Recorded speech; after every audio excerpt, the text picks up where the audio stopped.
Hola, bienvenidos a este nuevo análisis. Hoy vamos a desgranar un tema verdaderamente fascinante, el complejísimo marco geopolítico del profesor Jiang. Básicamente, vamos a trazar un mapa de las grandes estrategias mundiales que están chocando ahora mismo y que, según este modelo, son el motor real de los conflictos que vemos a diario.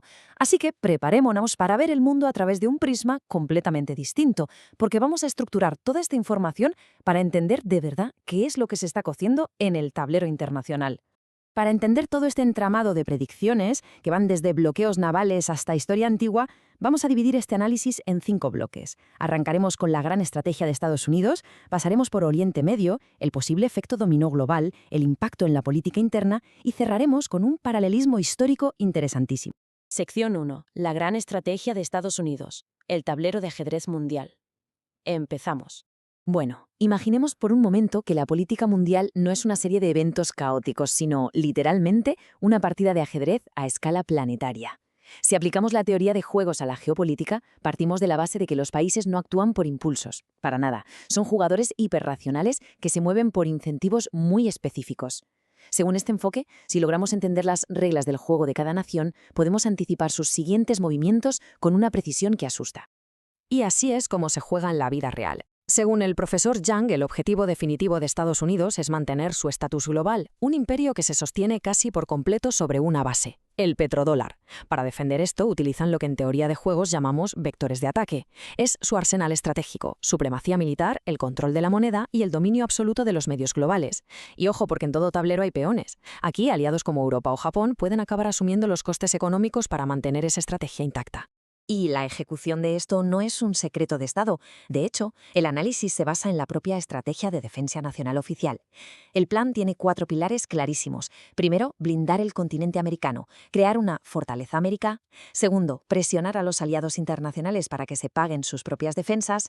Tercero, acorralar a competidores como China controlando los estrechos marítimos. Y cuarto, meterle el turbo a la industria armamentística nacional.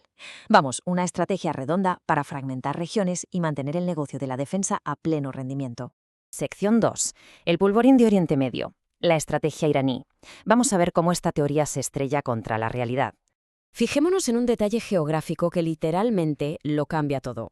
A veces caemos en el error de pensar que todos los conflictos en esa zona son iguales, pero los datos dicen otra cosa. En Irak, allá por 2003, la invasión fue rapidísima por una razón simple. Es un desierto llano, un paraíso para los ataques aéreos. Sin embargo, el informe señala que Irán es una fortaleza natural montañosa, llena de búnkeres subterráneos. Está diseñada al milímetro, no para una guerra rápida, sino para una agónica y larguísima guerra de desgaste. Y aquí entra en juego algo fascinante para contrarrestar la tecnología militar superior, la estrategia del mosaico. En lugar de tener un centro de mando gigante que cualquiera podría bombardear, Irán ha dividido su ejército en 31 fuerzas provinciales. Es un sistema hiperdescentralizado, o sea, aunque elimines a la cúpula principal, estas 31 piezas del mosaico están preparadas para seguir luchando de forma completamente autónoma. Entonces, ¿cómo se responde a un mosaico impenetrable? El marco predictivo del profesor Yang sugiere una estrategia de estrangulamiento total en 3 fases. Nada de invasiones masivas. Hablamos de bloquear el petróleo para cortar el oxígeno económico, montar bases fronterizas para encender rebeliones étnicas desde dentro y finalmente cortar el grifo de suministros básicos como agua y luz a la capital. Es, sin tapujos, responder al mosaico con una guerra de asfixia. Pero cuidado, porque Irán guarda un as bajo la manga, tremendo, el estrecho de Hormuz. Es una franja de mar de apenas 33 kilómetros de ancho, pero es el auténtico talón de Aquiles del mundo. Por ahí transita el 20% de la energía global. Si ese estrecho se bloquea, no es solo que suba la gasolina, es que se paraliza la llegada de fertilizantes a toda la región, se frenan las plantas de desalinización de agua y se dispara una crisis alimentaria a nivel global. Es un nivel de presión absolutamente sin precedentes. Sección 3. El efecto dominó mundial. Naciones en conflicto y expansión de la guerra. Veamos cómo salpica todo esto. Retomando la teoría de juegos, resulta que el resto de países también están moviendo sus piezas. Según el modelo, Rusia juega a ser la tercera Roma, buscando unificar su zona de influencia ortodoxa, apoyándose en su enorme extensión y en una red de petroleros paralela. Por otro lado, la fuente apunta a que Israel opera bajo una estrategia de máxima expansión y seguridad regional, usando para ello unas redes de inteligencia formidables. Y claro, cuando pones todas estas visiones enfrentadas en el mismo tablero, el choque es inevitable. Si proyectamos esto en el tiempo, las previsiones de la fuente son muy concretas. Arranca con incidentes marítimos contra esos petroleros rusos sancionados. Esto, según la predicción, obligaría a Rusia a meterse de lleno en Oriente Medio para blindar su frontera sur. De ahí, el efecto dominó nos lleva a luchas críticas por el control del grano en Odesa y a la larga a un caos monumental en Asia Oriental, con actores como Corea del Norte sacando partido del desorden global. ¿Y qué pasa cuando fuerzas imparables chocan contra objetos inamovibles? Pues que el análisis calcula una probabilidad, ojo a esto, de entre el 80 y el 90% de que todo este encadenamiento de tensiones desemboque en una tercera guerra mundial. Es un porcentaje que da escalofríos y demuestra la extrema fragilidad de nuestro sistema actual. Sección 4. Predicciones nacionales e inteligencia artificial. El impacto de todo esto en el frente interno. Llegamos a una parte donde el informe lanza proyecciones domésticas muy controvertidas. Para sostener estas guerras de desgaste, prevé un reclutamiento militar obligatorio a nivel nacional. Y aquí viene lo llamativo. Plantea la teoría de un tercer mandato para Donald Trump. Es vital aclarar que el autor no está tomando partido político, simplemente expone desde un punto de vista estratégico que bajo un estado de emergencia bélica o utilizando vacíos legales inéditos, un líder podría perpetuarse para mantener la línea dura del país. Una hipótesis como mínimo intensa.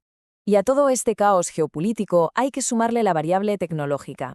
El análisis prevé en la llegada de un estado de vigilancia mediante IA. Hablamos de sistemas de identificación digital obligatoria, inspirados en los modelos más restrictivos de Asia. La idea de fondo es utilizar ese control absoluto de datos y transacciones para predecir, condicionar y dirigir el comportamiento de los ciudadanos durante estas crisis prolongadas. Sección 5. El colapso de la Edad del Bronce. Una perspectiva macrohistórica para poner todo en contexto. A ver, para entender bien a qué nos enfrentamos, el profesor Young propone hacer un viaje en el tiempo de 3000 años, hasta el famoso colapso de la Edad del Bronce. En aquella época, varios imperios avanzadísimos se hundieron a la vez. El motivo fue la extrema fragilidad de sus conexiones sistémicas. Es exactamente lo mismo que nos pasa hoy con cosas como los fertilizantes. Si falla un solo eslabón de la cadena de suministro y le sumas guerras y migraciones, las superpotencias actuales podrían venirse abajo con la misma rapidez. Entonces, es para preguntarse, ¿por qué toleramos vivir en un sistema tan increíblemente frágil? Aquí el modelo entra en un terreno más filosófico, argumentando que nuestra realidad, las normas que damos por sentadas a diario, son construcciones artificiales. Según esta perspectiva, están diseñadas meticulosamente por altas esferas financieras para que los mantengamos concentrados en narrativas que, al final del día, benefician a los de siempre. Literalmente, es como si estuviéramos viviendo dentro de la alegoría de la caverna de Platón, pero versión siglo XXI. Nosotros somos los prisioneros, hipnotizados por la pared. Detrás, los titanes financieros proyectan sombras gigantes que llamamos mercados y noticias globales. Y si alguien intenta darse la vuelta para ver el fuego real, ahí entran los algoritmos y la censura moderna para devolverle la mirada a la pared. Un sistema blindado contra el pensamiento independiente. Pero bueno, un momento, porque no todo en este análisis es apocalíptico. De hecho, el cierre es de un optimismo sorprendente basado en la filosofía hermética. La premisa es preciosa. Si la conciencia individual da forma a la realidad, entonces el poder vuelve a nosotros. Si actuamos con integridad, si forjamos vínculos reales y fuertes en nuestro entorno cercano, tenemos la capacidad brutal de proyectar y construir una realidad colectiva muchísimo más resistente. Y cerramos con esta reflexión. Si la inercia natural de los grandes imperios es venirse abajo cíclicamente por su propio peso, quizá intentar salvarlos sea una pérdida de tiempo. El verdadero reto, y lo verdaderamente apasionante, es decidir qué tipo de comunidades vamos a ser capaces de construir juntos cuando las sombras de esa caverna se apaguen de una vez por todas. Un análisis intenso, sin duda, da muchísimo sobre lo que pensar. Nos vemos en la próxima explicación.